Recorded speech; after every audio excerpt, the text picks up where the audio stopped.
شاہد ما طغا صاحب علم نشرہ معصوم آمنہ احمد مجتبیٰ حضرت محمد مصطفیٰ صلی اللہ علیہ وآلہ وصحبہ وبارک وسلم کی دربار ناز میں اپنی عقیدتوں، ارادتوں، محبتوں کا خراج پیش کرنے کے بعد ہمارے سامنے جس کتاب کی تلاوت کی جاتی ہے اس کو قرآن مجید کہا جاتا ہے۔ سوال یہ پیدا ہوتا ہے کہ قرآن کو قرآن کیوں کہتے ہیں؟ یعنی آپ دیکھیں نا کس بات کی تلاوت ہو رہی ہے جی، قرآن پاک کی۔ کس کتاب کی تلاوت ہو رہی ہے؟ قرآن پاک کی۔ یہ جو آپ بات کر رہے ہیں کہاں سے پڑھ رہے ہیں؟ قرآن پاک سے۔ یہ لفظ قرآن بار بار ہمارے سامنے دہرایا جاتا ہے، تو یہ لفظ قرآن کو قرآن کیوں کہتے ہیں؟ یہ لفظ قرآن جو ہے یہ ہے قرعن سے یا قرأتن سے۔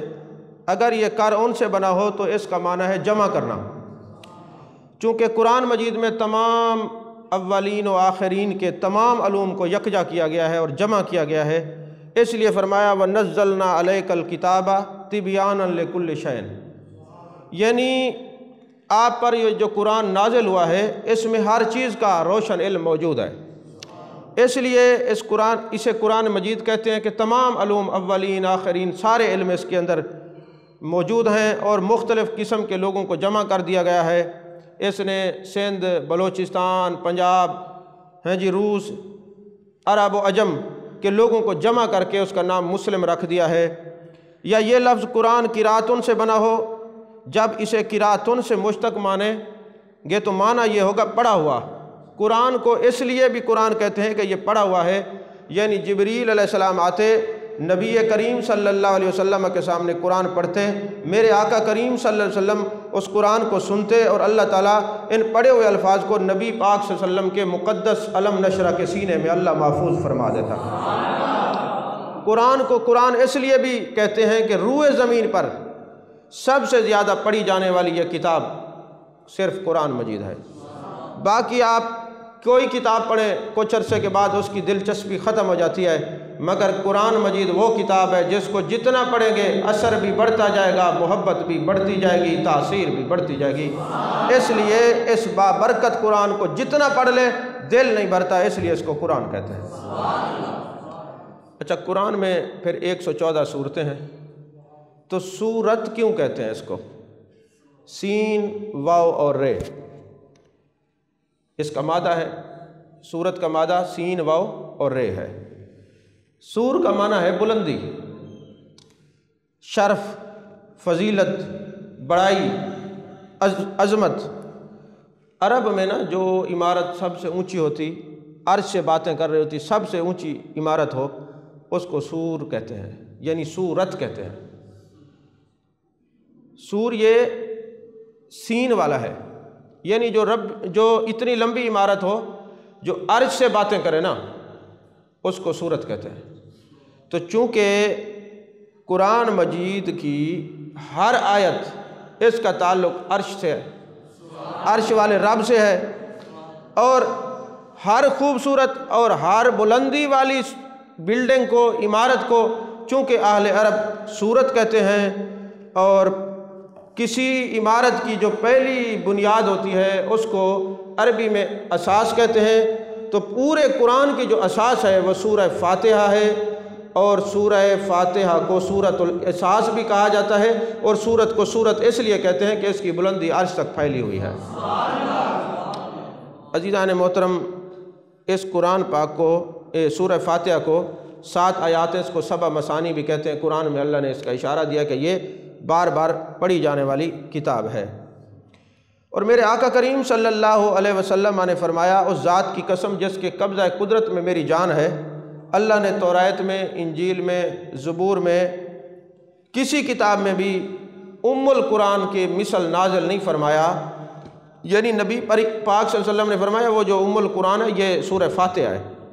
اور ایک دن میرے آقا کریم صلی اللہ علیہ وسلم حضرت انس رضی اللہ تعالیٰ عنہ کی جانب متوجہ ہوئے، میرے آقا نے فرمایا، اے انس، میں تجھے جو ہے افضل القرآن کے بارے میں نہ بتا دوں؟ انہوں نے عرض کی، یا رسول اللہ ارشاد فرمائیے۔ تو میرے آقا نے فرمایا الحمدللہ رب العالمین الرحمن الرحیم مالک یوم الدین ایاک نعبد و ایاک نستعین۔ آپ نے یہ جو سورت مبارکہ ہے پوری جو ہے نا تلاوت فرمائی، اور حضرت سعید بن معلّہ سے فرمایا میں تجھے مسجد سے نکلنے سے پہلے قرآن کی سب سے عظمت والی سورت نہ سکھاؤں؟ تو حضرت ابو سعید فرماتے ہیں میرے آقا نے میرا ہاتھ پکڑ لیا اور میرے آقا کریم صلی اللہ علیہ وسلم نے فرمایا تجھے عظمت والی سورت نہ سکھاؤں؟ میں نے عرض کی یا رسول اللہ سکھا دے، تو میرے آقا نے سورہ فاتحہ کی تلاوت فرمائی۔ عزیزان محترم، میرے آقا کریم صلی اللہ علیہ وسلم نے ارشاد فرمایا بے شک اللہ نے مجھے ایسی چیزیں عطا فرمائی ہیں جن کی وجہ سے مجھ پر اللہ نے احسان فرمایا ہے۔ بے شک میں نے تجھے، اللہ فرماتے، فاتحۃ الکتاب عطا کی، اور یہ فاتحۃ الکتاب میرے عرش کے خزانوں میں سے ایک خزانہ ہے۔ یہ شعب الایمان میں حدیث پاک ہے۔ میرے آقا کریم صلی اللہ علیہ وسلم ارشاد فرماتے ہیں اگر فاتحۃ الکتاب کو میزان کے ایک پلڑے میں رکھ دیا جائے اور باقی قرآن کو دوسرے پلڑے میں رکھ دیا جائے تو یہ سورہ فاتحہ باقی قرآن پر 7 مرتبہ فضیلت رکھتی ہے۔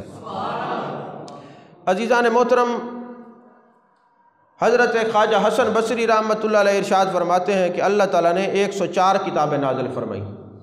بڑی تو یہ 4 ہے نا، ویسے 104 کتابیں نازل فرمائیں، اور 104 کتابوں کے علوم 4 کتابوں توراۃ، زبور، انجیل اور فرقان میں رکھ دیے، اور پھر تورات، زبور اور انجیل کے علوم فرقان میں رکھے، پھر قرآن کے علوم مفصل صورتوں میں رکھ دیے، پھر مفصل صورتوں کے جو علوم تھے وہ سورہ فاتحہ میں رکھ دیے۔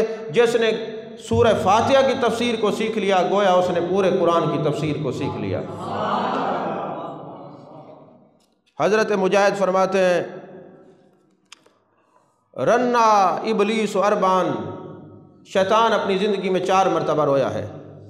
ہین نزلت فاتحۃ الکتاب، جب سورہ فاتحہ نازل ہوئی، وہین لوئنا، اور جس دن یہ لعنتی شیطان بنا، وہین اوبتا الی الارض، اور جس دن اس کو زمین پہ پھینکا گیا، وہین بعث محمد صلی اللہ علیہ وسلم، اور جس دن جان کائنات صلی اللہ علیہ وسلم کی ولادت نازل ہوئی۔ جب آپ کی ولادت ہوئی آپ دنیا میں آپ کی ہستی جلوہ گر ہوئی۔ اب یہ آپ سنتے رہتے ہیں یہ سورہ فاتحہ کے نزول پر کیوں رو رہا تھا؟ امام فخر الدین رازی رحمۃ اللہ علیہ نے اس پر جو ہے وہ پردہ اٹھایا ہے۔ وہ فرماتے ہیں اس لیے رو رہا تھا کہ سورہ فاتحہ کی آیات 7 ہیں، جہنم کے دروازے 7 ہیں۔ اگر سورہ فاتحہ سے محبت رکھنے والا، سورہ فاتحہ پڑھنے والا، اور جس کے لیے سورۃ فاتحہ پڑھی گئی وہ بندہ اگر اس کے لیے جہنم کا حکم ہوگا تو یہ ہر آیت قرآن مجید کی سورہ فاتحہ کی جہنم کے دروازے پہ آ جائے گی، اس کے لیے جہنم کے دروازہ بند ہو جائے گا۔ شیطان اس لیے رو رہا تھا میں لوگوں کو گمراہ کروں گا، وسوسے پھیلاؤں گا، لوگوں کو اللہ سے دور کروں گا، یہ فاتحہ پڑھیں گے اور جس کے لیے پڑھیں گے اللہ اس کے لیے جہنم کے دروازے بند کر دے گا، اس لیے وہ رو رہا تھا، اس لیے وہ رو رہا تھا۔ عزیزان محترم، سورہ فاتحہ کے اور بھی متعدد نام ہیں۔ پہلا نام یہ ہے کہ سورہ فاتحہ کا ایک نام فاتحۃ الکتاب بھی ہے، یہ میرے آقا علیہ الصلوۃ والسلام نے خود نام رکھا ہے۔ فاتحۃ الکتاب کا معنی کتاب کی ابتدا، یہ کتاب کا خطبہ و دیباچہ ہے۔ یہ نام اس بات کی دلیل ہے کہ قرآن کریم کی سورتوں کی ترتیب بھی میرے مصطفیٰ کریم صلی اللہ علیہ وسلم نے خود لگوائی ہے۔ سورہ فاتحہ کا نام ایک ام القرآن ہے۔ ام کا معنی جڑ، ام کا معنی اصل، ام کا معنی روح، پوری قرآن کی جو اصل ہے وہ سورہ فاتحہ ہے۔ اور سورہ فاتحہ کا ایک نام القرآن العظیم بھی ہے، اور بخاری شریف میں ہے کہ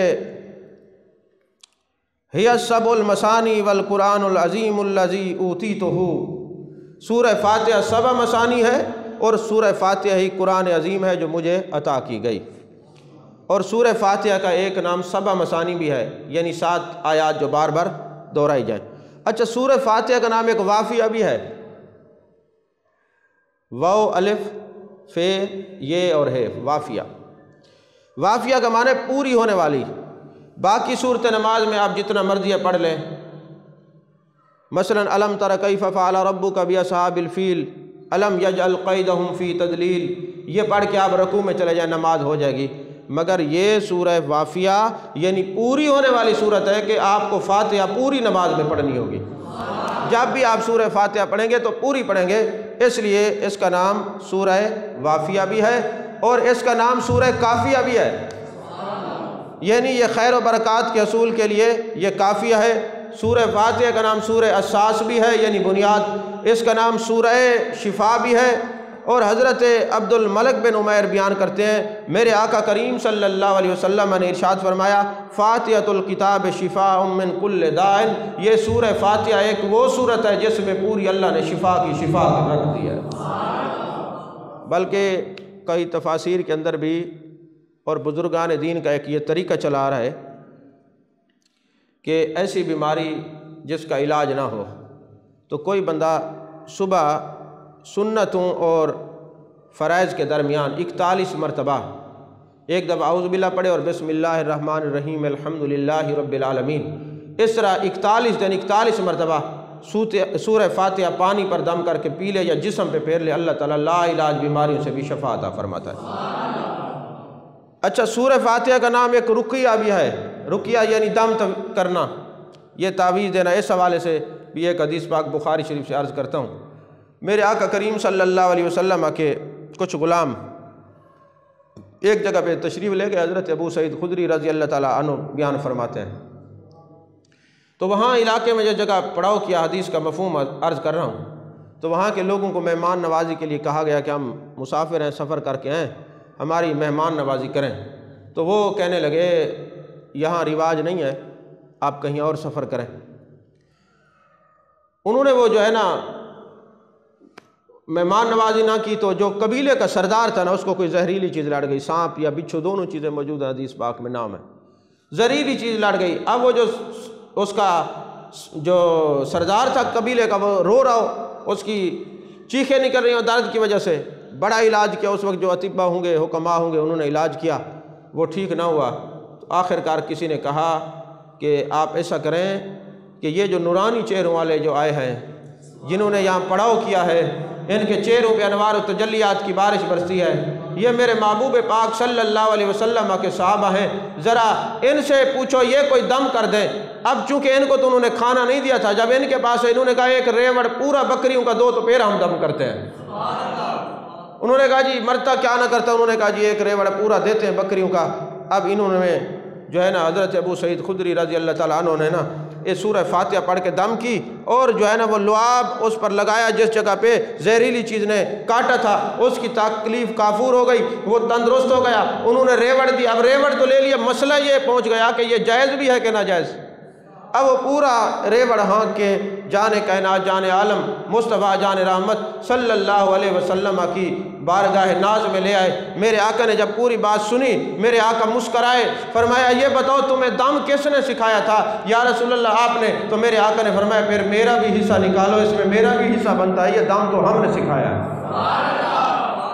عزیزان محترم، اللہ نے فرمایا الحمدللہ رب العالمین۔ اچھا، اس سے پہلے یہ یاد رکھیں بسم اللہ الرحمن الرحیم ہم پڑھتے ہیں اور قرآن میں حکم بھی ہے کہ جب بھی آپ قرآن پڑھیں نا تو سب سے پہلے تعوذ پڑھیں، اعوذ باللہ من الشیطان الرجیم۔ یہاں ایک مناظرانہ نکتہ بھی ہے، صوفیانہ نکتہ بھی ہے کہ یہ جو شیطان ہے نا یہ اللہ کا بھی دشمن ہے، اللہ کی مخلوق کا بھی۔ اب پہلے اعوذ باللہ من الشیطان الرجیم اس کی مذمت کر کے پھر جو اللہ کا کلام پڑھا جائے تو وہ دل میں گھر کرتا ہے، تو پتہ چلا جو نبی کی تعظیم نہ کرے اگر اس کی مذمت کی جائے تو علوم و معارف زیادہ سینے میں آتے ہیں۔ تو اعوذ باللہ من الشیطان الرجیم پڑھ کے پھر بسم اللہ الرحمن الرحیم اللہ کے نام سے شروع کرتا ہوں جو بڑا مہربان اور رحم کرنے والا ہے۔ اور سب سے بڑی بات یہ ہے تفسیر کبیر کے اندر ایک واقعہ، ایک یتیم بچہ تھا تو بنی اسرائیل میں سے اس وقت جو کتاب وہ تھی توراۃ انجیل زبور وہ پڑھنے والا، تو جب وہ بادشاہ کے پاس وہ استاد کے پاس گیا نا پڑھنے کے لیے تو استاد نے سب سے پہلے پڑھائی بسم اللہ الرحمن الرحیم۔ تو اس نے پڑھی تو اللہ تبارک و تعالیٰ نے اس کے باپ کو جہنم سے بچا لیا، وہ عذاب اس پر جو ہو رہا تھا اس سے بچا لیا۔ تو پوچھا گیا باری تعالیٰ یہ کیا ہے؟ فرشتوں نے عرض کی تو اللہ تبارک و تعالیٰ نے ارشاد فرمایا چونکہ اس کا والد دنیا سے چلا گیا ہے، یہ بچہ یتیم ہے، آج اس نے توریت اور انجیل کو پڑھنے کے لیے، حفظ کرنے کے لیے بیٹھا ہے، استاد نے بسم اللہ سکھائی ہے، تو لہٰذا بچے کے بسم اللہ پڑھنے کی وجہ سے میں نے باپ کو بخش دیا ہے۔ تو یارو اگر کوئی بسم اللہ ان امتوں میں پڑھے تو والدین کی بخشش ہو جاتی ہے، کوئی اس امت پہ قرآن حفظ کرے بسم اللہ پڑھے تو اللہ ان کے والدین کو کتنے درجے عطا فرمائے گا۔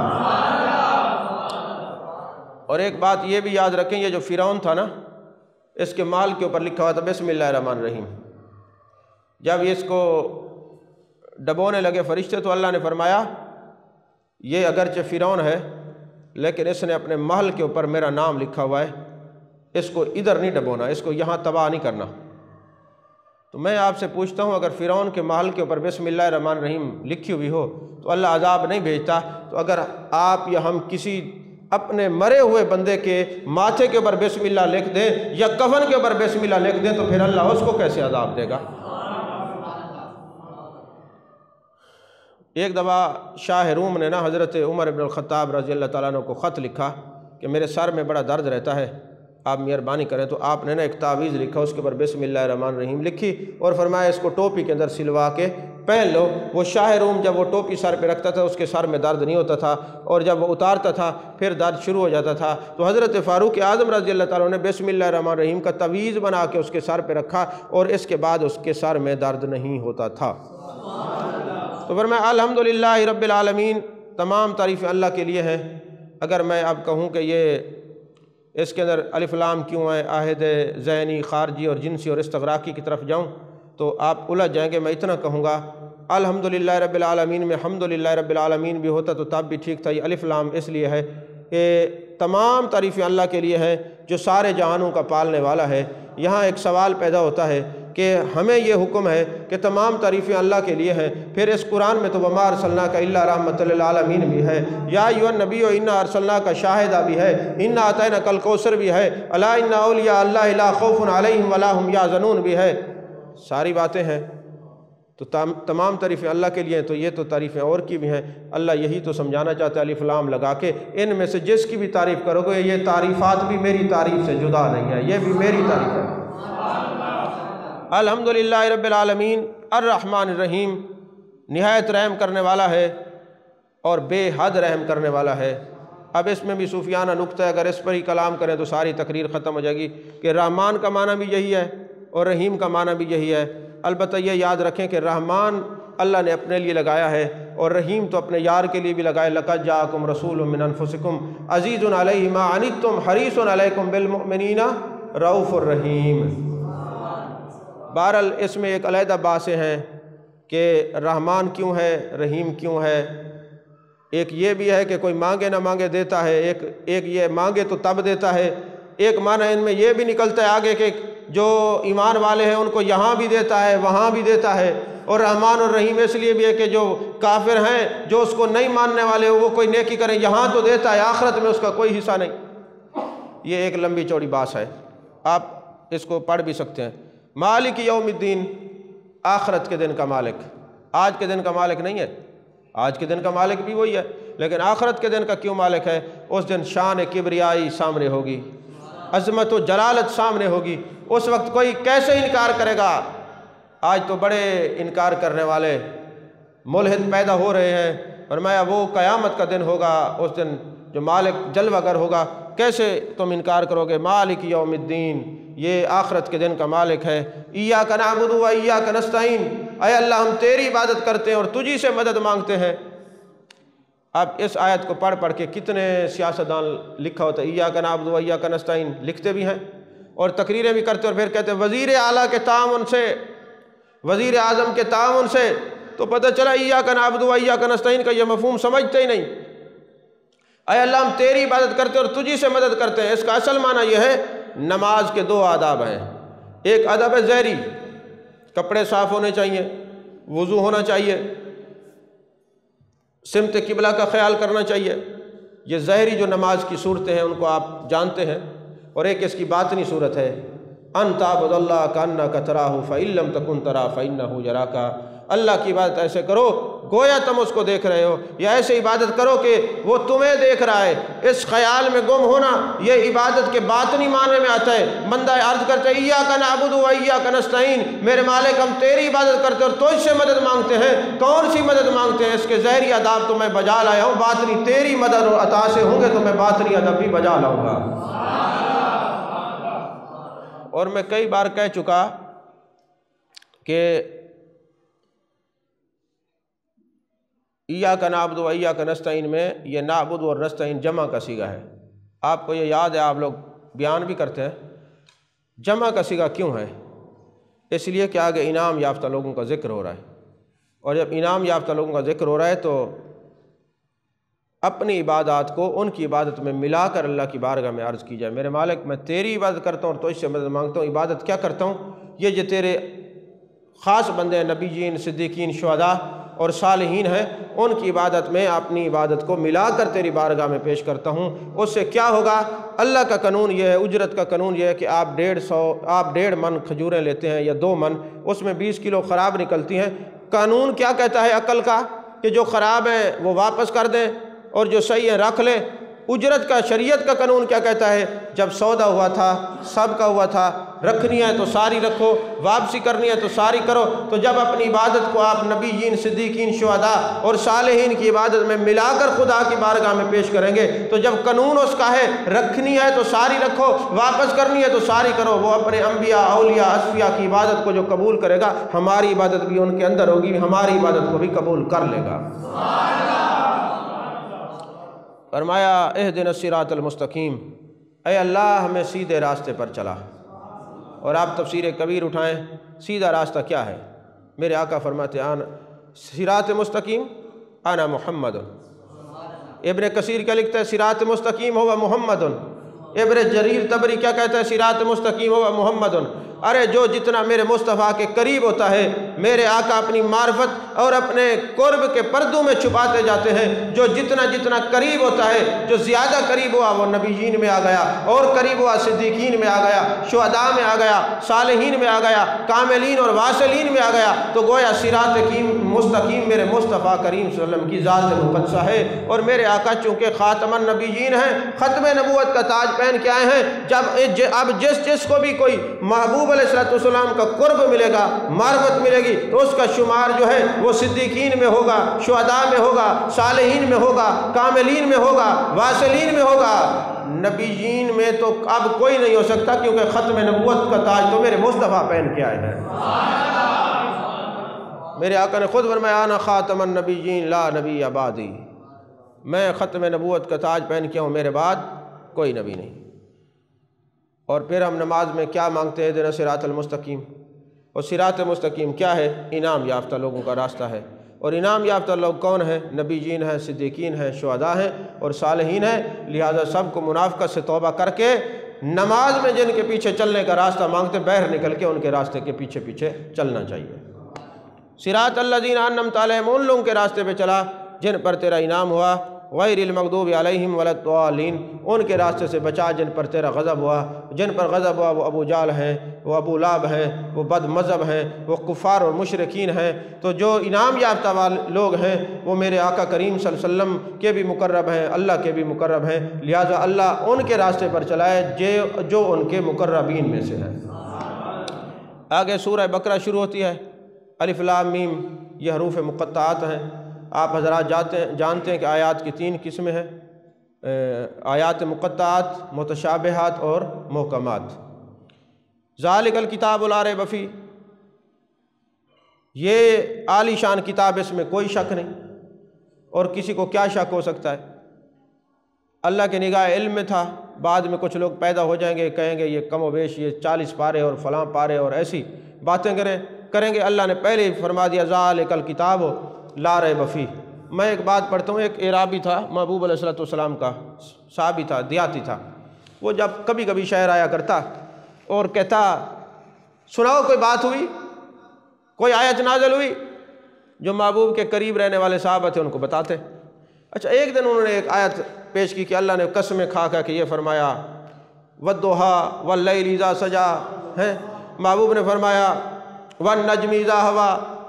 اسی طرح مختلف قسمیں جب اس نے سنی، وہ بڑا سادہ تھا، کہنے لگا کوئی ایسا ہے کہ جو بات اس کی نہ مانے اور رب کو قسمیں کھانی پڑے؟ آخر ضرورت کیا پڑی میرے رب کو قسمیں اٹھانے کی؟ تو میں بھی کہتا ہوں آخر اللہ کو کیا ضرورت تھی؟ فرمایا ذالک الکتاب لا ریب فیہ۔ پتہ تھا نا کہ کچھ اعتراض کریں گے، تو جو اعتراض کرتے ہیں ان کو کرنے دو، جو قرآن کو مانتے ہیں وہ یاد رکھو ذالک الکتاب لا ریب فیہ۔ اور یہ بے عیب کتاب ہے، انا نحن نزلنا الذکر وانا لہ لحافظون۔ ہم نے اس کو نازل کیا ہے اور ہم ہی اس کی حفاظت کرنے والے ہیں۔ عزیزان محترم، ذالک الکتاب لا ریب فیہ، یہ بے عیب کتاب ہے۔ ھدی للمتقین، یہ ہدایت ہے متقین کے لیے۔ یہاں مسلمین نہیں ہے، یہاں انسانوں کا ذکر نہیں ہے، اگرچہ سب کے لیے۔ ھدی للمتقین، فرمایا اس کا فیض وہی پا سکے گا جو متقین میں سے ہوگا۔ اور متقین کی کیا نشانیاں ہیں؟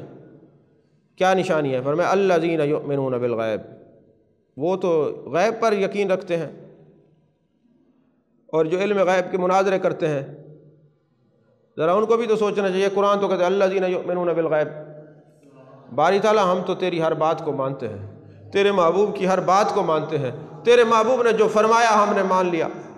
وہ آپ نے حدیث پاک نہیں سنی؟ ہم تو وہ مشرب رکھتے ہیں نا۔ وہ حضرت خزیمہ رضی اللہ تعالیٰ عنہ تھے، میرے آقا نے کہ یہودی کے ساتھ گھوڑے کا سودا کیا، تو جیسے سودا ہوا تو اس کو پیسے زیادہ ملے تو اس نے وہ مکر گیا۔ اب سارے اکٹھے ہو گئے، وہ کہے جی میں نے تو سودا ہی نہیں کیا۔ سارے صحابہ خاموش ہیں، حضرت خزیمہ تشریف لائے، انہوں نے کہا میں گواہی دیتا ہوں سودا ہوا ہے۔ میرے آقا نے فرمایا خزیمہ تو تھا ہی نہیں، تو کیسے گواہی دیتا ہے؟ اس نے بڑی پیاری بات کی، اس نے کہا الذین یؤمنون بالغیب، ایمان والے تو غیب پہ یقین رکھتے ہیں۔ میرے آقا آپ نے فرمایا اللہ ہے، ہم نے مان لیا، دیکھا تو نہیں ہے۔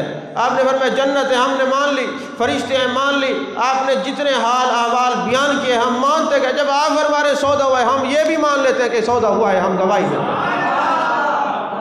میرے آقا خوش ہوئے، اور میرے آقا نے فرمایا جہاں کہیں پنچایت ہو نا، ایک مرد کی گواہی ایک کے برابر ہوتی ہے، مگر جہاں یہ میرا خزیمہ ہوگا اس کی ایک کی گواہی دو کے برابر ہے۔ یہ میرے محبوب کے اختیار کی بات ہے۔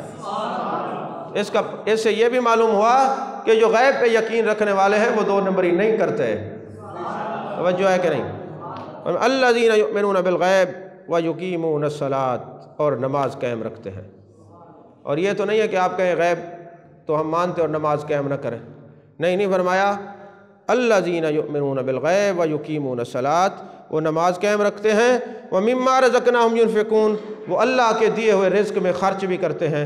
یہ تو نہیں ہے کہ دین کو ضرورت پڑے، وقت کو ضرورت پڑے، آپ غیر شرعی رسومات کے اندر تو خرچ کریں اور دین کے اوپر آپ بیٹھ جائیں جی ہمارے پاس تو کچھ ہے نہیں۔ اللہ فرماتے ہیں نہیں۔ اب متقین قرآن کو وہی سمجھے گا جو نماز پڑھنے والا ہوگا، غیب پہ یقین رکھنے والا ہوگا، اور جب دین کو ضرورت پڑے تو خرچ کرنے والا بھی ہوگا۔ وَمِمَّا رَزَقْنَاهُمْ يُنْفِقُونَ، اور اگلی جو بات ہے فرمایا وَالَّذِينَ يُؤْمِنُونَ بِمَا أُنزِلَ إِلَيْكَ وَمَا أُنزِلَ مِن قَبْلِكَ وَبِالْآخِرَةِ هُمْ يُوقِنُونَ، اور جو ایمان لاتے ہیں اس پر جو آپ کی طرف اتارا گیا اور آپ سے پہلے اتارا گیا۔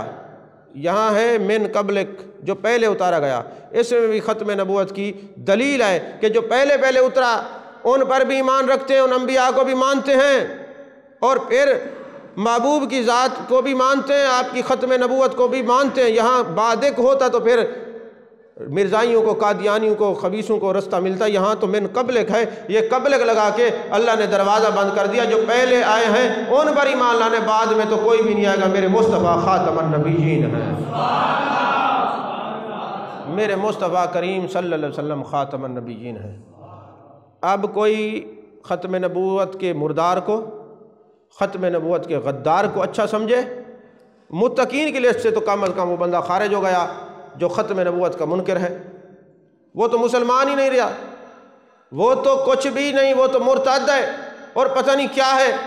بہرحال یہ یاد رکھیں ہمارا جو مشرب ہے، ہم پہلے تو ہیں مسلمان، صاحب ایمان، اور الحمدللہ اس سے ڈرنے والے ہیں، اور ہم حنفی بھی ہیں، اور ہمارے امام اعظم ابو حنیفہ نے فرمایا اگر کوئی جھوٹا دعویٰ کرے بھی صحیح لانتی، اور کوئی کہے جا کے سنتے ہیں، وہ کہتا کیا ہے؟ یہ کہنے سے بھی بندہ دائرہ اسلام سے فارغ ہو جائے گا، جبکہ روز روشن کی طرح یہ عیاں ہے، ما کان محمد ابا احد من رجالکم ولکن رسول اللہ و خاتم النبیین۔ جب میرے مصطفیٰ ختم نبوت کا تاج پہن کر آئے ہیں تو اب ہم تو کوئی یہ بات سنتے ہی نہیں ہیں، نہ سننے کے لیے تیار ہیں۔ کوئی چوکیدارہ کرتا ہے ان کو اچھا کوئی سمجھتا ہے تو اپنی آخرت برباد کر رہے، ہم تو ختم نبوت کے دائی ہیں۔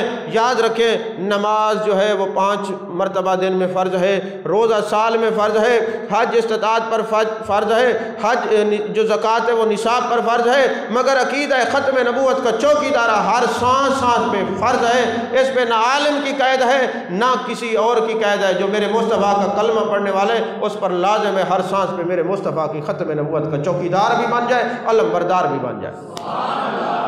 یہ منافق بندے ہوتے ہیں جو منافقوں کا ساتھ دیتے ہیں، ختم نبوت کے غداروں کا سپورٹ کرتے ہیں اور ان کے بارے میں وکیل باندھے تھے، نہیں جی وہ ایسے نہیں، وہ ایسے نہیں۔ میں نے کہا جیسے کیسے بھی ہیں تم اپنے کھاتے میں ڈالو، ہم اسی کو مانیں گے کہ جو ختم نبوت کا دائی ہوگا، ختم نبوت کا چوکیدار ہوگا، ختم نبوت کا علم بردار ہوگا، جو نبی کا وفادار ہوگا، جو میرے مصطفیٰ کا غلام ہوگا، ہم سنیوں کا وہی امام ہوگا۔ عزیزان محترم، وبالآخرۃ ہم یوقنون، اور آخرت پر یقین رکھتے ہیں۔ یہاں ایمان نہیں فرمایا، ایمان کی بات ہوگی، اب چلے گئے عالم تیقن پر۔ اب ایسے ہے جیسے روز روشن کی طرح عیاں ہے کہ ہم نے مرنا ہے، آخرت پر ایمان ہے اور یقین ہے۔ وبالآخرۃ ہم یوقنون۔ پھر اللہ نے آگے فرمایا اولئک علی ھدی من ربہم واولئک ھم المفلحون۔ فرمایا یہی جو لوگ ہیں ہدایت والے ہیں اور یہی فلاح والے ہیں۔ کون؟ متقین۔ باری تعالیٰ یہ تو فلاح والے ہیں، یہ ہدایت والے بھی ہیں۔ اب ہم تو ان کو متقین مانتے ہیں، جو غیب کو مانتے ہیں، نماز پڑھتے ہیں، اللہ کے دیے ہوئے رزق پر جو ہے وہ خرچ کرتے ہیں، ختم نبوت کو ماننے والے ہیں، ختم نبوت کے عقیدے کے چوکیدار ہیں، علم بردار ہیں۔ میرے مالک وہ تیرا فرمان ہے، وہ ہدایت والے ہیں اور وہ فلاح والے ہیں۔ وہ تو ہدایت والے ہیں اور فلاح والے ہیں۔ جو ہدایت والے اور فلاح والے ہوتے ہیں وہ دوسروں کے بھی کام آتے ہیں، کیا یہ ہمارے کام آ سکتے ہیں؟ تو اللہ قرآن میں فرماتا ہے الخلاء یومئذ بعضهم لبعض عدو الا المتقین۔ قیامت والے دن سارے رشتے دشمنی میں بدل جائیں گے۔ یہ جو نشانیوں والے ہیں یہ قیامت والے دن بھی کام آئیں گے۔ اللہ جل مجد الکریم ہم سب کو قرآن پاک کا عرفان سمجھنے کی توفیق عطا فرمائے۔ آمین۔ وآخر دعوانا الحمدللہ رب العالمین۔